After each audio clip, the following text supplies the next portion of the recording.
ಎರಡನೇ ಪಟ್ಟಿಯಲ್ಲಾದರೂ ಅವಕಾಶ ಸಿಗಬಹುದು ಅನ್ನುವಂಥ ನಿರೀಕ್ಷೆ ಬಹಳಷ್ಟು ಜನ ಇಟ್ಕೊಂಡಿದ್ರು. ತಮಗೂ ಕೂಡ ಇತ್ತು ಅಂತ ಅನಿಸುತ್ತೆ. ಈಗ ಏನು ಹೇಳಕ್ಕೆ ಇಷ್ಟಪಡ್ತಾರೆ ಈ ಸಂದರ್ಭದಲ್ಲಿ? ನೋಡಿ, ಮಂತ್ರಿ ಆಗ್ಬೇಕಂತ ಆಸೆ ಎಲ್ರಿಗೂ ಇರ್ತದೆ.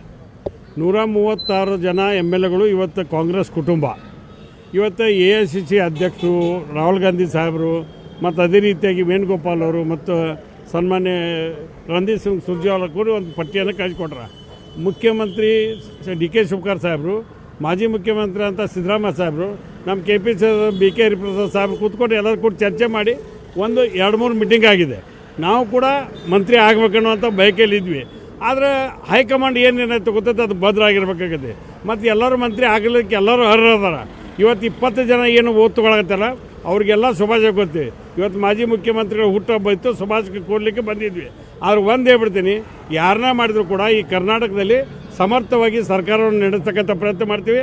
ಮತ್ತೆ 2028 ಗೆಲ್ತೀನಿ, ಮುಂದೆ ಮಂತ್ರಿ ಆಗಕ್ಕೆ ಪ್ರಯತ್ನ ಮಾಡ್ತೀವಿ. ಜಗನ್ ರೆಡ್ಡಿ ಅವರು ಒಂದು ರೀತಿ ದುರಂತ ನಾಯಕರಾಗ್ತಾ ಇದ್ದಾರೆ ಅಂತ. ಯಾಕೆಂದರೆ JDSನಲ್ಲಿ ಇದ್ದಾಗಲಿಂದಲೂ ಕೂಡ ತಾವು ಪ್ರಬಲವಾದ ಸಚಿವಾಕಾಂಕ್ಷಿ ಆಗಿದ್ದಂಥವ್ರು. ಆಗ್ನಿಂದಲೂ ನಿಮಗೆ ಯಾವುದೋ ಒಂದು ಕಾರಣಕ್ಕೆ ಮಿಸ್ ಆಗ್ತಾನೆ ಇದೆ. ಇಲ್ಲ, ದುರಂತ ಅಂತೇನಿಲ್ಲ, ಹಣೆ ಬರದಾಗ ಬರ್ದಿರ್ಬೇಕದು. ಜನರ ಸೇವೆ ಮಾಡಲಿಕ್ಕೆ ಪಕ್ಷ ಅಧಿಕಾರ ಕೊಟ್ಟಾಗ ಮಾತ್ರ ಮಾಡೋಕ್ಕೆ ಸಾಧ್ಯ ಇದೆ. ನಮ್ಮನ್ನು ಅಳಿದು ತೂಗಿ ಮಾಡ್ಬೇಕಾಗತ್ತಿ.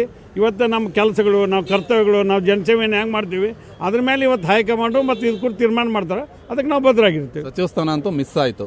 ಬೇರೆ ಏನಾದರೂ ಅವಕಾಶಗಳು ಸಿಗಬಹುದಾ? ಅಂದರೆ ಬೋರ್ಡ್ ಚೇರ್ಮನ್ ಇರ್ಬೋದು ಅಥವಾ ಪಕ್ಷದಲ್ಲಿ ಬೇರೆ ಯಾವುದಾದ್ರೂ ಸ್ಥಾನಮಾನ ಸಿಗಬಹುದು ಅನ್ನೋಂಥ ನಿರೀಕ್ಷೆ ಏನಾದರೂ? ನಾನು ಆಶಯ ಭಾವನೆ ಮನುಷ್ಯ. ಯಾವುದೇ ಕಾರಣಕ್ಕೂ ಕೊಡದೇ ಇದ್ರೆ ಸಟ್ಕೋಬೇಕು ಮಾಡ್ಬೇಕಂತ ಅನ್ನೋ ಭಾವನೆ ಇಲ್ಲ.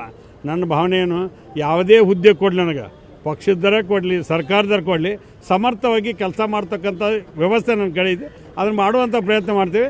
ಸನ್ಮಾನ್ಯ DK ಶಿವಕುಮಾರ್ ನೇತೃತ್ವದಲ್ಲಿ ಒಳ್ಳೆಯ ಗೌರ್ಮೆಂಟ್ ಕೊಡ್ಬೇಕಂತ ಏನು ಪ್ಲ್ಯಾನ್ ಹೊಂಟಿವಲ್ಲ ಅದನ್ನು ಕೊಡುವಂಥ ಪ್ರಯತ್ನ ಮಾಡ್ತೀವಿ. Thank you sir. ಇದಿಷ್ಟು ಕೂಡ ಕೋನ್ ರೆಡ್ಡಿ ಅವರ ಮಾತು. ಕ್ಯಾಮ್ರಾ ಪರ್ಸನ್ ಮುನಿಯಪ್ಪ ಜೊತೆ ಸುರೇಶ್, ಏಷ್ಯಾನೆಟ್ ಸುವರ್ಣ ನ್ಯೂಸ್, ಬೆಂಗಳೂರು.